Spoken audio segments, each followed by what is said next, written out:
Good afternoon, respected faculty members and dear students. Today, the Department of Electronics and Instrumentation Engineering, in association with Institutions Innovation Council, is honored to organize a guest lecture on startup support mechanisms and opportunities. This session promises to be insightful and inspiring for all of us. We delightful to welcome our esteemed speaker, Mr. G. Panukiran, Director and Technical Head at Constellic Fasta Automation, Creative Industrial Estate.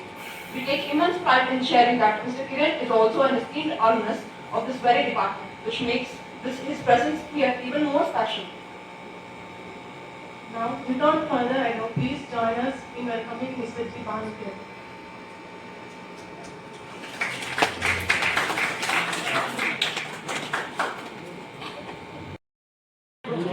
My name is Panukiran. I am the founder and director of Constellic Fasta Automation. Like many of you, I am also a student of B.S. Siddhartha Engineering College. I am feeling very great today. I am back with you and sharing some insight about startups and the startup ecosystem and all. So,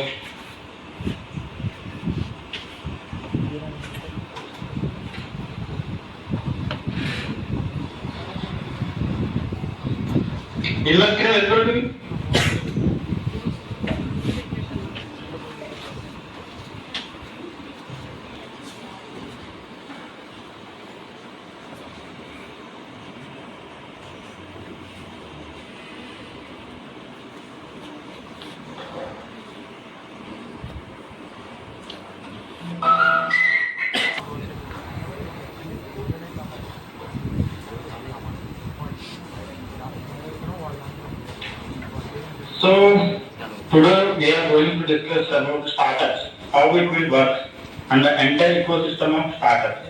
So first thing is, so we have to test ourselves. So lot of people confuse between entrepreneurship and the innovators. So first, if we study if we refer any book, the definition of the book is like this one. So who is an entrepreneur? A person who sets up a business taking on a financial risk in the hope of profit. So, మనం ఏదైనా business start చేసామంటే ultimately ఫైనాన్షియల్గా earn చేద్దామని start చేస్తాం. But startups అనేవి ఒక entrepreneurship journey ఎలా ఉంటుందంటే మనకు ఒక ఐడియా వస్తుంది అనమాట. సో ఐడియాని మనం ఒక ప్రాబ్లమ్ స్టేట్మెంట్ అనేది ఉండదు, అక్కడ నుంచి ఐడియేషన్ అనేది జనరేట్ అవుతుంది అన్నమాట. సో ఆ ప్రాబ్లమ్ స్టేట్మెంట్ ని మనం అంటే అదే మన బ్యాక్గ్రౌండ్ ఏదైనా అవ్వచ్చు, ఇంజనీరింగ్ అవ్వచ్చు, ఫైనాన్స్ అవ్వచ్చు, ఏదైనా అవ్వచ్చు. సో మీరు నేర్చుకున్న స్కిల్ తో దాని మీద అప్లై చేసినప్పుడు సో ఆ ప్రాబ్లమ్ ఎలా సాల్వ్ చేయగలుగుతున్నది ఇక్కడ important. How easy to solving the problem. So solutions ఏమంటే మార్కెట్ లో చాలా సొల్యూషన్స్ ఉండొచ్చు, బట్ మీరు ప్రొవైడ్ చేసే సొల్యూషన్ ఏంటంటే దానికన్నా డిఫరెంట్ గా ఉండాలన్నమాట. సో అది మెయిన్ అన్నమాట. సో దాని నుంచి మనకి ఒక ఐడియా వస్తుంది, అంటే మీరు ఏం చేయాలనుకున్నారనేది అక్కడి నుంచి ఈ స్టార్ట్అప్ జర్నీ అనేది స్టార్ట్ అవుతుంది. సో దాని నెక్స్ట్ ఏంటంటే దాన్ని రిప్రజెంట్ చేయాలి. మీరు ఐడియా ఉంటే ఇక్కడ మెయిన్ థింగ్ ఏంటంటే ఐడియా అనేది ఏంటంటే లైక్ బేబీ అనమాట. మీకు వచ్చిన ఐడియా మీకు బేబీ లాంటిది. సో అది మీరు చాలా లైక్ చేస్తారు, బట్ సొసైటీ అందరూ దాన్ని లైక్ చేయాలని ఏం లేదు. సో అది మీకు నచ్చి ఉండొచ్చు, బట్ అవతల వాళ్ళకి నచ్చాలని లేదు కదా. సో అందుకనేది దాన్ని ఒక కాన్సెప్ట్ రూపంలో చేయాలన్నమాట. సో ఐడియాస్ నుంచి కాన్సెప్చువలైజ్ చేయాలన్నమాట. సో అప్పుడు మనం లైక్ అవుటర్ వరల్డ్ కి మనం మన ఐడియాని రిప్రజెంట్ చేయగలం. So so then committing. So దీనికి ఏం చేయాలంటే మీరు ఏదైతే అల్టిమేట్ బిజినెస్ సెటప్ చేయాలనుకున్న స్టార్ట్అప్ ఐడియా ఉందో దాని దగ్గర నుంచి మీకు ఉన్న స్కిల్స్ ఏంటనేది మనం చూసుకోవాలి. సో మీరు ఒక మేము డెవలప్ చేద్దాం అనుకుంటే మీకున్న స్కిల్స్ ఏంటి, లైక్ కోడింగ్ కానీ, లైక్ ఫర్దర్ బ్యాక్గ్రౌండ్ కానీ, లైక్ లాజికల్ గా మీకు ఏమైనా చేసిన స్టడీస్ కానీ, ఇవన్నీ మీరు ఎంత కలుపుకోవాలి అన్నది ఒకటి ఇంపార్టెంట్ అనమాట. నెక్స్ట్ మీకు ఏ రిక్వైర్మెంట్, సో ఫర్దర్ గా మీరు దానికి మీకు ఇంకా ఏమేమి రిసోర్సెస్ కావాలనేది మనం క్రాస్ చెక్ చేస్తాం, క్యాపబిలిటీ ఉంటుంది అనమాట. అసలు ఈ పెద్ద పెద్ద కంపెనీస్ కాకుండా ఈ చిన్న చిన్న స్టార్టప్స్ మీద ఎందుకు అంత కాన్సన్ట్రేషన్ అంటే ఫోకస్ పాయింట్ ఏంటంటే ఒక పెద్ద ఎస్టాబ్లిష్డ్ ఆర్గనైజేషన్లో ఏదైనా కొత్తగా ఇన్నోవేషన్ చేయాలన్నా ఏదైనా ఎస్టాబ్లిష్ చేయాలన్నా చాలా ఫ్రీడమ్ తక్కువ ఉంటుంది అనమాట. ఎందుకంటే ఏదైనా చేయాలన్నా కానీ ఏదైనా యాక్షన్ తీసుకోవాలనేది డిఫరెంట్ హైరార్కీ లెవెల్స్ అనమాట. సో ఆ లెవెల్స్లో పర్మిషన్స్ తీసుకొని మనం ఎదరికి ఏదైనా చేయడానికి చాలా కష్టం అవుతుంది అనమాట. సో స్టార్ట్అప్స్ అనేది ఒక చిన్న ఆర్గనైజేషన్ ఉంటుంది కాబట్టి డెసిషన్ మేకింగ్ అనేది చాలా ఫాస్ట్గా ఉంటుంది అనమాట. సో నెక్స్ట్ ఫ్రీడమ్ ఉంటుంది కొత్త ఇన్నోవేషన్స్ చేయడానికి దానికి అనమాట. సో అందుకని స్టార్ట్అప్స్ అనేవి చాలా ఇంపార్టెంట్ రోల్ ప్లే చేస్తాయి అనమాట. కంట్రీ ఎకనామిక్ గ్రోత్లో కూడా ఇవి చాలా మెయిన్ రోల్ ప్లే చేస్తాయి.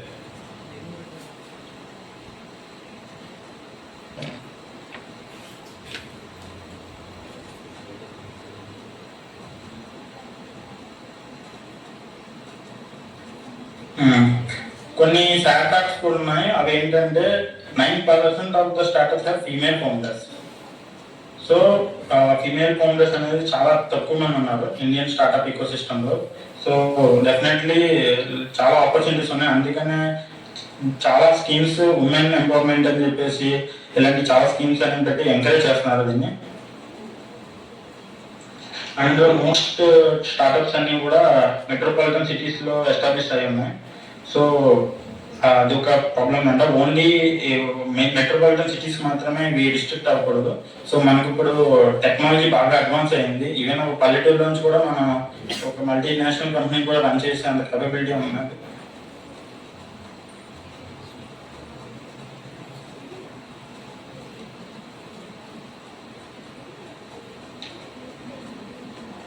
సో ఇండియాలో ఉన్న స్టార్ట్అప్స్ అన్నీ కూడా mostly software embedded enable firms అనమాట. సో మనం ఎక్కువగా సాఫ్ట్వేర్ బేస్డ్ సర్వీసెస్ని ప్రొవైడ్ చేస్తున్నాము. So this can be at lack of funds అనమాట. సో ఫండ్ రిక్వైర్మెంట్స్ అనేవి కూడా చాలా ఇంపార్టెంట్ అనమాట. సో స్టార్ట్అప్స్లోకి వచ్చేటప్పటికి అల్టిమేట్లీ రెండే ఉంటాయి. ఐదర్ ప్రొడక్ట్ కానీ సర్వీస్ కానీ మనం ప్రొవైడ్ చేస్తాం అనమాట. So depending on the product సర్వీస్ని బట్టి ఆర్గనైజేషన్ స్ట్రక్చర్ కానీ అది ప్రాసెస్ కానీ సిస్టమ్స్ కానీ చాలా చేంజెస్ ఉంటాయి అన్నమాట. సో వాటిని బట్టి మనం కంపెనీ అనేది రన్ అవుతుంది.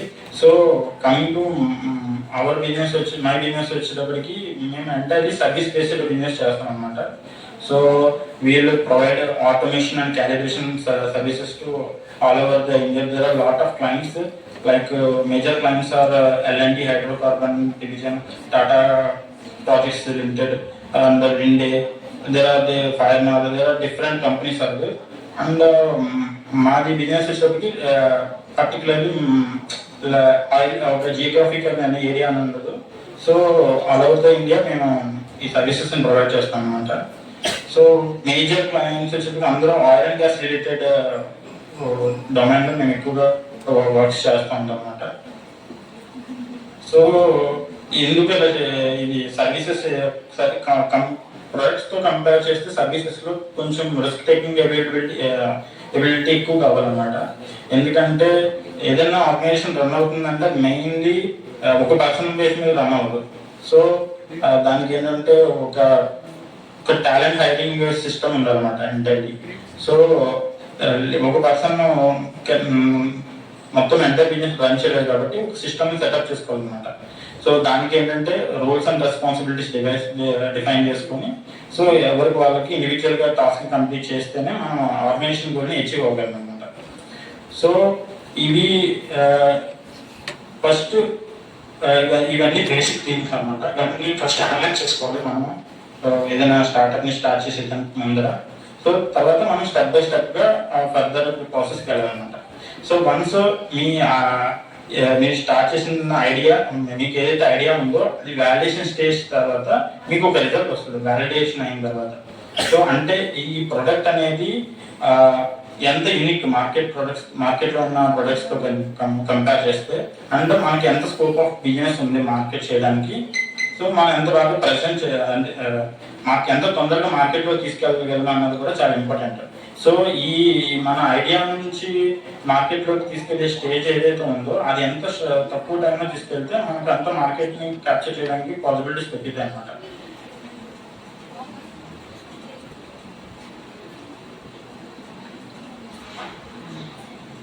అది మనం గ్యాదర్ చేసుకోవాల్సి వస్తుంది. సో ఆఫ్టర్ వాలిడేషన్ స్టేజ్ అయిపోయిన తర్వాత ఫర్ ఎగ్జాంపుల్ ఏదైనా మనం ఒక కేస్ స్టడీస్ తీసుకున్నాం. సో మా బిజినెస్ సంబంధించింది ఒక రిక్వైర్మెంట్ తీసుకున్నాం. సో మేము ప్రొవైడ్ చేసేది ఏంటంటే testing and calibration and automation services అన్నమాట. సో మేము స్టార్ట్ చేయడానికి ఇనిషియల్గా ఒక చిన్న ప్రొపరేటరీ ఫర్మ్గా స్టార్ట్ చేసాం అనమాట. సో స్టార్ట్ చేసిన తర్వాత మేము మార్కెట్లోకి తీసుకెళ్ళాం product. So we start with very few clients అనమాట.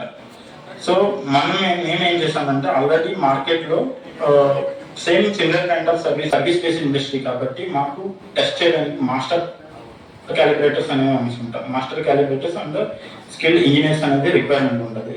సో నెక్స్ట్ మార్కెట్లో ఆల్రెడీ చిప్ అడ్వాన్స్మెంట్స్ అనేవి చాలా ఎక్కువగా ఉన్నాయి టుడేస్ వరల్డ్లో. సో దానివల్ల ఏంటంటే systems existing plant machinery equipments అవి కూడా చాలా స్మార్ట్ అయిపోయాయి అనమాట. సో దానికి కావాల్సిన అకాడమిక్ స్కిల్స్ అనేవి సరిపోవట్లేదు ప్రజెంట్ ఉన్న మార్కెట్లో. దానికి కావాల్సిన ఏంటంటే మేము కొంచెం ట్రైనింగ్ ప్రొవైడ్ చేస్తున్నాము. సో ఆ ట్రైనింగ్ ఏంటంటే ఫుల్లీ ప్రాక్టికల్ ట్రైనింగ్ ప్రొవైడ్ చేస్తున్నాము పర్టికులర్ ఆస్పెక్ట్స్లో. సో అలా తర్వాత మనం ఆన్సైట్ ప్రాజెక్ట్ని టేకప్ చేస్తాం అన్నమాట. సో దీనికి సంబంధించిన దానికి కావాల్సిన రిసోర్సెస్ ఇంకోటి అంటే అక్రిడేషన్స్ కొన్ని కావాల్సి వస్తాయి అన్నమాట. సో ల్యాబ్స్ అవి సెటప్ చేయాలంటే ఎన్ఏబిఎల్ అక్రిడేషన్ అని ఉంటుంది. సో ఇన్ఫర్మేషన్స్ అన్ని చేసిన తర్వాత మనం మార్కెట్లోని ఉన్న గ్యాప్స్ని ఫైండ్ అవుట్ చేసుకుంటూ వెళ్ళాలన్నమాట. సో ఎక్కడైతే మనం కొత్తగా ఇన్నోవేషన్స్ చేయగలమో ఏదైతే చేయగలమో అనేది. సో మేము చేసిన వన్ ఆఫ్ ది ఇన్నోవేషన్ అంటే ఆటోమేటిక్ క్యాలిబ్రేషన్ మేనేజ్మెంట్ సాఫ్ట్వేర్ అనేది ఒకటి మేము సెటప్ చేసుకున్నాము. దీనివల్ల ఏంటంటే హ్యూమన్ ఇంటర్వెన్షన్ లేకుండా అంటే మినిమం హ్యూమన్ ఇంటర్వెన్షన్తో మనం ఆటోమేటిక్గా క్యాలిబ్రేషన్స్ పర్ఫామ్ చేయొచ్చు అనమాట. సో ఇదేంటంటే మార్కెట్లో ఉన్న ప్రొడక్ట్స్తో ఉన్నాయి ఆల్రెడీ, బట్ ఇవి ఏంటంటే చాలా అడ్వాన్స్డ్ టెక్నాలజీ అనమాట. మేము ఈ technology use with very minimal level we are getting the accurate data of the heat transmitters అన్నమాట.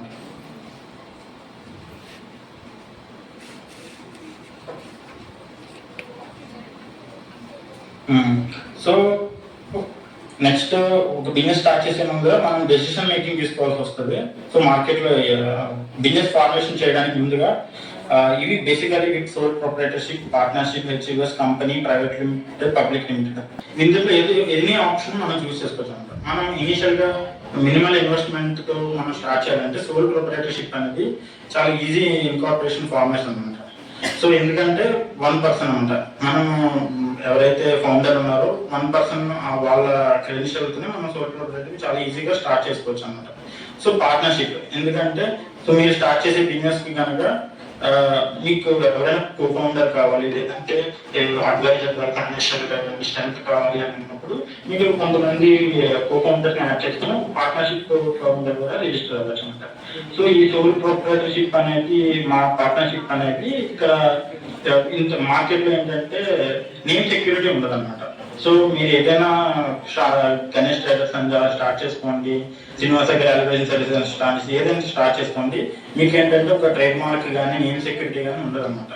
So private limited, public limited కంపెనీకి నేమ్ సెక్యూరిటీ ఉంది. ఎందుకంటే చాలా మంది ఏంజల్ ఇన్వెస్ట్మెంట్ ఫండింగ్ ఏజెన్సీస్ ఎక్కువగా ప్రైవేట్ లిమిటెడ్ కంపెనీకి, పబ్లిక్ వీటిని ఎక్కువగా ప్రిఫర్ చేస్తాయి అనమాట.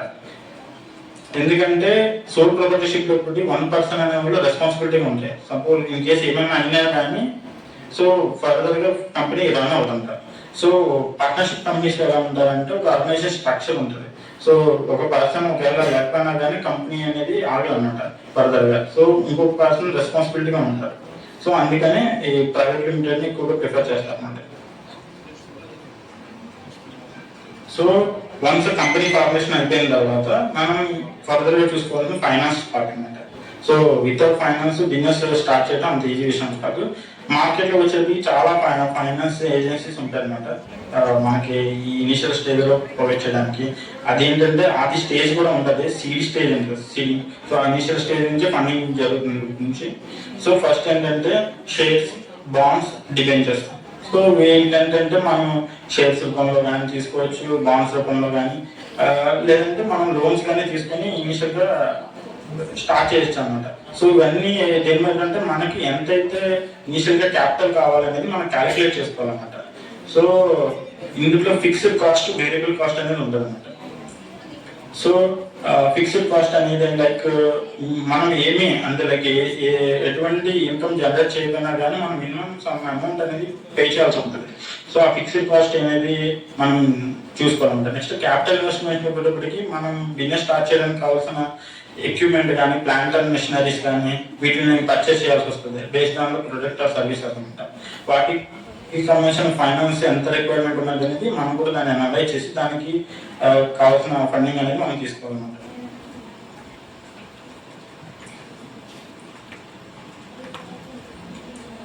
సో ఇవన్నీ some sources of financial availability startups అన్నమాట. Capital, term loans, lease, government institutions, subsidies, love money, business incubators. So ఏంటంటే ఇక్కడ మనం కొన్ని బిజినెస్లు ఏంటంటే టెక్ బేస్డ్ బిజినెసెస్ ఉంటాయి. కొన్ని వాటికి ఏంటంటే ఇనిషియల్ స్టేజ్లో వాళ్ళు ఏదైనా ప్రోడక్ట్ని డెవలప్ చేస్తామంటే దానికి చాలా టెక్నికల్ సపోర్ట్ అండ్ మెంటర్షిప్ అవసరం అవుతుంది అన్నమాట. సో అందుకని మనం ఏదైనా అనుభవం అనేది ముందుగానే ఒక ఎగ్జామిన్ చేసుకొని ఒక ప్రొజెక్షన్స్ని రికార్డ్ చేయాల్సి వస్తుంది అనమాట. సో నెక్స్ట్ ఫైనాన్స్ రిక్వైర్మెంట్స్ కూడా మనం దీంట్లో మెన్షన్ చేసుకోవాలన్నమాట.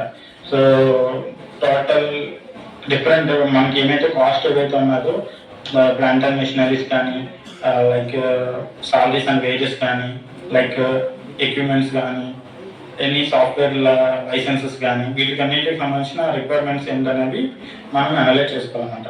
సో మనం ఏదైనా ప్రొడక్ట్ని డెవలప్ చేసినప్పుడు మనం కంపేర్ చేస్తూ ఉండాలి. సో మార్కెట్లో ఉన్న దాంట్లో ఇది ఎంత బెటర్గా ఉన్నది అనేది ఆ యూనిక్నెస్ అనేది వన్స్ మనం ఫైండ్ అవుట్ చేసిన తర్వాత మనం దాన్ని ఏంటంటే పేటెంట్ చేసుకుంటే చాలా అడ్వాంటేజ్ ఉంటుంది అనమాట. సో ఆ పేటెంట్ ఏంటంటే మన ఐడియాని సెక్యూర్ చేస్తుంది మనకు. ఎందుకంటే మార్కెట్లో ఉండొచ్చు డిఫరెంట్ ప్రొడక్ట్స్, బట్ మన ప్రొడక్ట్ అనేది కొన్ని ఆస్పెక్ట్స్లో దానికన్నా బెటర్ పర్ఫామ్ చేయొచ్చు. సో ఏదో ఒక యూనిక్నెస్ ఉంటుంది కాబట్టి దాన్ని ఏదంటే ఐడెంటిఫై చేసి మనం పేటెంట్ చేసుకుంటే ఫ్యూచర్లో కూడా మన ఐడియాని వేరే వాళ్ళు కానీ కాపీ చేయకుండా మనం ప్రొటెక్ట్ చేస్తాం. నెక్స్ట్ మీరు ఎప్పుడైనా లైక్ ఇన్వెస్టర్స్ దగ్గరికి కానీ వాళ్ళ దగ్గర కానీ ఫండింగ్కి వెళ్ళినప్పుడు ఏంటంటే సో మీకు పేటెంట్ ఒకటి ఉంటే మీ పేరు మీద వాళ్ళు కూడా ఒక కంపెనీని బిల్డ్ చేస్తారు అనమాట. సో ఈ ఐడియాలో పేమెంట్ ఉంది కాబట్టి సో మన సెక్యూరిటీ రేపు కూడా ఈ ప్రాబ్లం రాదని చెప్పేసి వాళ్ళు కూడా కొంచెం సెక్యూర్గా ఫీల్ అవుతారు అనమాట. సో పేటెంటింగ్ అనేది వెరీ ఇంపార్టెంట్ థింగ్ అన్నమాట.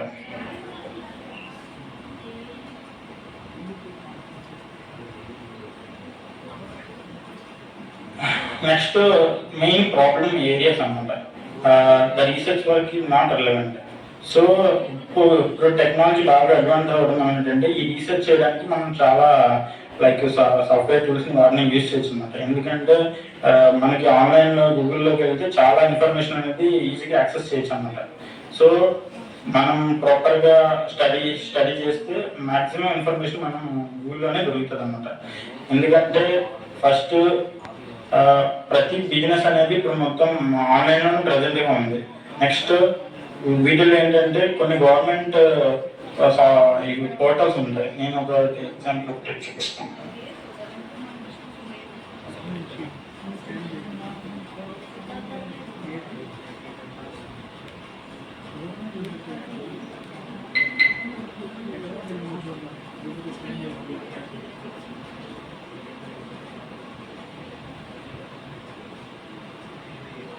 ఇది స్టార్ట్అప్ ఇండియా అనే పోర్టల్. ఇది మీకు చాలా బాగా యూజ్ అవుతుంది అనమాట. ఎందుకంటే డిఫరెంట్ స్కీమ్స్ ఏమైతే ఉన్నాయో రిసోర్సెస్ ఏవైతున్నాయో మీకు అన్నిటికి యాక్సెస్ చేయొచ్చు ఇక్కడ నుంచి. ఇందులో ఏంటంటే ఫస్ట్ మనం దీంట్లో రిజిస్టర్ అవ్వాల్సి ఉంటుంది. స్టార్ట్అప్ ఇండియా ఈ రికగ్నైజేషన్లోకి అప్లై చేయాల్సి ఉంటుంది. సో స్టార్ట్అప్ ఇండియా రికగ్నైజేషన్ తీసుకోవడం వల్ల బెనిఫిట్ ఏంటంటే మనకి ఒక 5 years వరకు చాలా సెక్యూరిటీ ప్రొవైడ్ చేస్తుంది. ఏంటంటే లైక్ అన్ని బిజినెస్లు కూడా సక్సెస్ అవ్వాలని లేదు, అన్ని ఫెయిల్ అవుతాయని లేదు. సో మనకి చాలా ఫైనాన్షియల్గా ఏదైనా ప్రాబ్లమ్స్ వచ్చినా సో ఈ రికగ్నైజేషన్ అనేది మనకి ప్రొటెక్ట్ చేస్తుంది అనమాట. నెక్స్ట్ స్కీమ్స్ అన్నమాట. స్కీమ్స్ వచ్చేటప్పటికి డిఫరెంట్ స్కీమ్స్ ఉంటాయి అన్నమాట. సో కొన్ని సెంట్రల్ గవర్నమెంట్ స్కీమ్స్ ఉంటాయి, కొన్ని స్టేట్ గవర్నమెంట్ స్కీమ్స్ కూడా ఉంటాయి అన్నమాట. మనం మన స్టేట్ వైజ్ కానీ దీన్ని చెక్ చేసుకుంటూ ఉండాలి. సో మెయిన్ వచ్చేటప్పటికి ఉమెన్ ఎంటర్ప్రినర్షిప్ అని చెప్పేసి ఎస్పెషల్లీ ఉమెన్స్ కోసం అనేది ఒక సపరేట్ స్కీమ్ అన్నమాట. సో వాటిని యూజ్ చేసుకోవడం వల్ల ఏంటంటే చాలా తక్కువ టైంలో మనకి అంటే అల్టిమేట్లీ మనం ఎప్పుడైతే బిజినెస్ స్టార్ట్ చేద్దాం అనుకున్నామో దానికి ఫండింగ్ కావాల్సి వస్తుంది. ఆ ఫండింగ్ కోసం ఏంటంటే చాలా సోర్సెస్ ఆఫ్ ఫండింగ్స్ ఉంటాయి. మనం బూట్ స్ట్రాప్ అంటారు, అంటే మన దగ్గర ఉన్న డబ్బులతో మనం ఫండ్ చేసుకోవచ్చు. నెక్స్ట్ లోన్స్ తీసుకుంటారు, గవర్నమెంట్ స్కీమ్స్ ఉంటాయి, బాండ్స్ ఉంటాయి, అలాగే డిఫరెంట్ ఉంటాయి అన్నమాట. బట్ ఏదైనా సరే మన రిక్వైర్మెంట్ బట్టి మనం చూస్ చేసుకోవాలన్నమాట. సో మనకి ఎంత క్యాపిటల్ రిక్వైర్మెంట్ ఉందో చూసుకొని దానికి సూటబుల్ సోర్స్ ఆఫ్ ఫండింగ్ ని చూస్ చేసుకోవాలన్నమాట. సో అన్ని అది తెలియాలి అని అంటే ఈ స్కీమ్స్ అన్ని మీరు అనలైజ్ చేయాలని చెప్తారు. సో అప్పుడు మీకు ఏంటంటే మీకున్న ఐడియాకి, మీకున్న బిజినెస్ కాన్సెప్ట్ కి ఏ స్కీమ్ అయితే ప్రాపర్ గా సూట్ అవుతుంది అనేది మీకు ఒక క్లారిటీ వస్తుంది అనమాట. సో ఎందుకంటే ఈ స్కీమ్స్ అనేది కంపేర్ టు మన లోన్స్ వీటిలో తీసుకోవడం కంటే అక్కడ ఇంట్రెస్ట్ రేట్స్ కానీ రిస్క్ కానీ ఎక్కువ ఉంటుంది అనమాట. ఎందుకంటే గవర్నమెంట్ కొంచెం సబ్సిడీ ప్రొవైడ్ చేస్తుంట. దానివల్ల ఏంటంటే చాలా తొందరగా మీరు ఆ లోన్స్ ఆ ఇష్యూ లేకుండా బిజినెస్ ని స్టార్ట్అప్ చేయొచ్చు అన్నమాట. నెక్స్ట్ సేమ్ దీంట్లో మార్కెట్ యాక్సెస్ కూడా వీళ్ళు ప్రొవైడ్ చేస్తారు. అల్టిమేట్లీ మీరు ఒక ప్రొడక్ట్ని కానీ ఒక సర్వీసెస్ని కానీ ప్రొవైడ్ చేయాలంటే దాన్ని లిస్టింగ్ చేయాల్సి వస్తుంది ఎక్కడైనా, అంటే దాన్ని మార్కెట్లోకి రీచ్ చేయాల్సి వస్తుంది. సో దానికి ఏంటంటే చాలా ఇప్పుడు మీరు ఒక వెబ్సైట్ ద్వారా ఎలాగైతే మార్కెట్లోకి తీసుకెళ్తారో అలాగే వీళ్ళ డిఫరెంట్ ప్రోగ్రామ్స్ ఉంటాయి అన్నమాట. సో ఈ మార్కెట్ ప్లేస్ అనేది ఉంటుంది అన్నమాట. స్టార్ట్అప్ ఇండియా వాళ్ళైతే ఒక ఈ మార్కెట్ ప్లేస్ ఉంటుంది. దాంట్లో ఏంటంటే మన ప్రొడక్ట్ని కానీ మన సర్వీసెస్ కానీ లిస్ట్ అవుట్ చేయొచ్చు అన్నమాట. దానివల్ల ఏంటంటే మార్కెట్లోకి రీచ్ అవుతుంది ఈజీగా. నెక్స్ట్ ఏంటంటే సర్వీస్ సెక్టార్కి వచ్చేటప్పటికి గవర్నమెంట్ ఏంటంటే చాలా ఇన్స్టిట్యూషన్లో చాలా ఆర్గనైజేషన్స్లో అనేది కొన్ని రూల్స్ పెట్టింది అనమాట.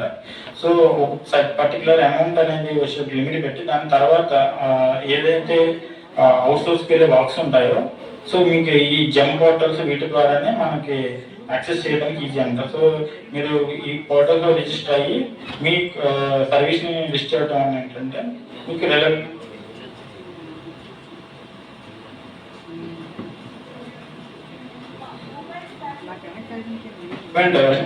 సో మీరు మీకున్న కోర్ నాలెడ్జ్ని బట్టి మీ బిజినెస్ గోల్స్ని బట్టి మీరు ప్రాపర్గా డిసిషన్ తీసుకోవచ్చు అన్నమాట. నెక్స్ట్ సో మనం ఏంటంటే వాటిని యాక్సెస్ చేయొచ్చు అన్నమాట.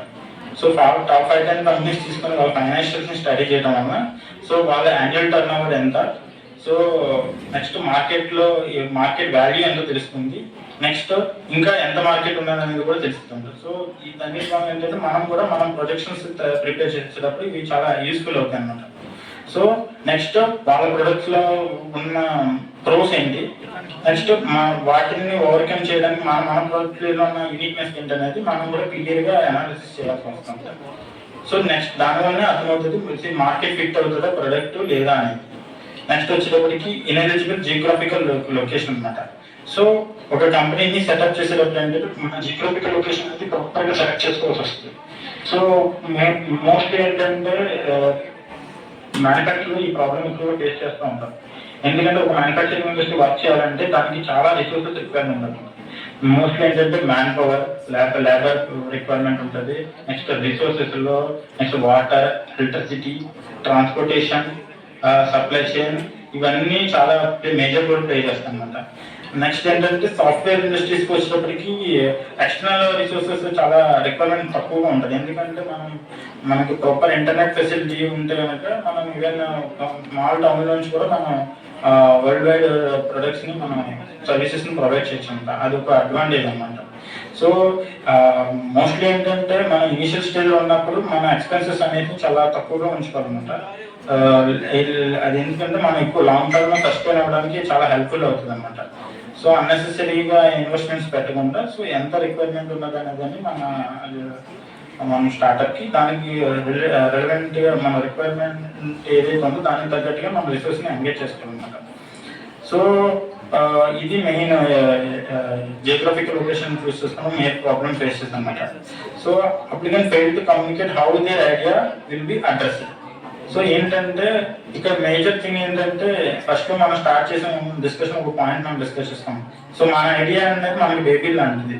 సో మనకి అది మన ఐడియా చాలా మనం లైక్ చేస్తాం, ఎందుకంటే మన నుంచి వచ్చింది కాబట్టి ఐడియా. బట్ అవుటర్ వరల్డ్ ఏదైతే ఉందో వాళ్ళందరికీ ఐడియా నచ్చకపోవచ్చు. సో వాళ్ళకి కన్విన్స్ చేయడం, వాళ్ళకి ఎక్స్ప్లెయిన్ చేయడం అనేది ఆల్సో డిఫికల్ట్ టాస్క్ అనమాట. సో దానికి ప్రాపర్గా కమ్యూనికేట్ చేయాలంట. సో మనకి ఎప్పుడైతే మన ఐడియాని కాన్సెప్చువలైజ్ చేసామో దాన్ని ప్రాపర్గా వరల్డ్ కన్విన్స్ చేసినప్పుడే వాళ్ళు కన్విన్స్ అయ్యి మనకి ఇన్వెస్ట్మెంట్ ప్రొవైడ్ చేయడానికి ముందుకు వస్తారనమాట. సో దాంట్లో ఫెయిల్ అయితే ఏంటంటే ఈవెన్ మనం ఏదైనా మన స్టార్ట్అప్ ఇండియా స్కీమ్స్ కానీ ఎట్లకి అప్లై చేసినా కానీ వాళ్ళు అల్టిమేట్లీ మనం స్టడీ చేసేది మన ప్రాజెక్ట్ ఇప్పుడు స్టడీ చేస్తారన్నమాట. స్టడీ చేసి సో దాంట్లో ఉన్న ఫైనాన్షియల్స్ అన్నిటిని చెక్ చేసిన తర్వాత వాళ్ళకి ఒక ఐడియా వస్తుందంట. సో ఇది యాక్చువల్గా కమర్షియలైజ్ చేయొచ్చా, ప్రొడక్ట్ ఎంత మార్కెట్ ఉందా లేదా, లేదంటే ఎంత రెవెన్యూ జనరేట్ చేయగలము, నెక్స్ట్ 5-10 yearsలో గ్రోత్ ఎంత వరకు ఉంటుంది అనేది చెప్పేసి వాళ్ళకి ఒక క్లియర్ పిక్చర్ వస్తుంది అనమాట. సో ఇవన్నీ మనం ముందుగానే క్లియర్ చేసుకోవాలన్నమాట.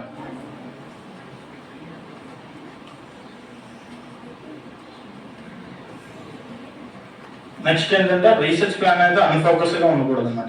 చాలా ఫోకస్గా క్రియేట్ చేసుకోవాలి. ఎందుకంటే మన ఫస్ట్ ఆఫ్ ఆల్ రీసెర్చ్ అనేది స్ట్రాటజీ మనకి ఐడియా రీసెర్చ్ సంబంధించింది అనాలిసిస్ చేసినప్పుడు మనం ప్రాపర్ ప్రాబ్లమ్ స్టేట్మెంట్ అనేది ఉండాలన్నమాట. సో ఆ ప్రాబ్లమ్ స్టేట్మెంట్ క్లియర్గా ఉంటేనే మనం రీసెర్చ్ ఫర్దర్గా తీసుకెళ్ళాలన్నమాట. సో మనం ముందు దాన్ని క్లియర్ చేసుకోవాలన్నమాట ప్రాబ్లమ్ స్టేట్మెంట్. నెక్స్ట్ మనం దాన్ని ఎలా సాల్వ్ చేస్తున్నాం, సో మన నాలెడ్జ్ని మన టాలెంట్ని ఎలా అప్లై చేసి దాన్ని ఆ ప్రాబ్లమ్ని సాల్వ్ చేస్తున్నాం. సో మార్కెట్లో డిఫరెంట్ కంపెనీస్ ఉంటాయి. సో అందరూ కూడా లైక్ ఇన్నోవేషన్స్ చేస్తున్నారని ఏం లేదు, కానీ మోస్ట్లీ ఏంటంటే సిమిలర్ కైండ్ ఆఫ్ బిజినెస్ చేసినా వాళ్ళ ఏదో ఒక యూనిక్నెస్ ఉంటుంది అనమాట. సో యూనిక్గా సేల్స్ చేయటము, యూనిక్గా ప్రొడక్ట్ని డిజైన్ చేయటము, డెవలప్ చేయటము, సో ఇవన్నీ అనేది మేజర్ రోల్ ప్లే చేస్తాం అనమాట.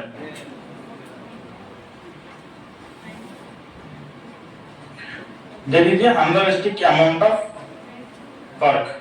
సో ఈ కిందలోకి వచ్చేటప్పటికి ఏంటంటే మనం బిజినెస్ గ్రో చేయాల్సినప్పుడు మనకు ఫర్దర్ స్టేజెస్లో ఏంటంటే డెడికేటెడ్ టీమ్ ఉంటుంది అన్నమాట. ఒక పర్టికులర్ వర్క్ చేయడానికి ఒక టీం ఉంటుంది. లైక్ ఫైనాన్స్ చేయడానికి ఒక ఫైనాన్స్ అకౌంట్స్ వాళ్ళు ఉంటారు, లేదంటే హెచ్ఆర్ మేనేజ్ ఒక హెచ్ఆర్ ఉంటారు, human resource person. Next marketing వరకు ఒక మార్కెటింగ్ పర్సన్ ఉంటారు. సో మేనేజ్మెంట్ అలాగే డిఫరెంట్ రోల్స్ అండ్ రెస్పాన్సిబిలిటీస్ మనం అసైన్ చేయొచ్చు అంటారు. బట్ ఇనిషియల్ స్టేజ్లో వచ్చేటప్పటికి అన్ని రిసోర్సెస్ మనకు అవైలబుల్గా ఉండవు. ఎందుకంటే అందువల్ల ఏంటంటే ఫౌండర్ అనేవాడు ఏదైనా ఒక స్పెసిఫిక్ టాస్క్ స్టిక్ ఆన్ అయి ఉంటుంది స్పెసిఫిక్ ఫీల్డ్కి.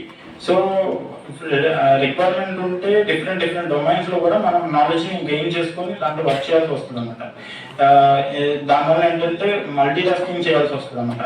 సో సమ్ టైమ్ ఏంటంటే ఫైనాన్స్ చూసుకోవాల్సి వస్తుంది, సమ్ టైమ్ ఆపరేషన్స్ చూసుకోవాల్సి వస్తుంది, అకౌంట్స్ చూసుకోవాల్సి వస్తుంది.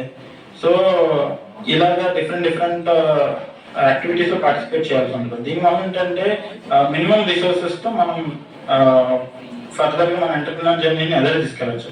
వన్స్ మన బిజినెస్ అనేది ఎస్టాబ్లిష్మెంట్ స్టేజ్ వచ్చేటప్పటికి దాని తర్వాత మనం రోల్స్ అండ్ రెస్పాన్సిబిలిటీ అసైన్ చేసుకోవచ్చు అనమాట. అప్పటి వరకు సో మనం చాలా ఎంటర్ప్రినర్ అనేవాళ్ళు చాలా ఎక్కువ రెస్పాన్సిబిలిటీస్ తీసుకోవాల్సి వస్తుంది అనమాట.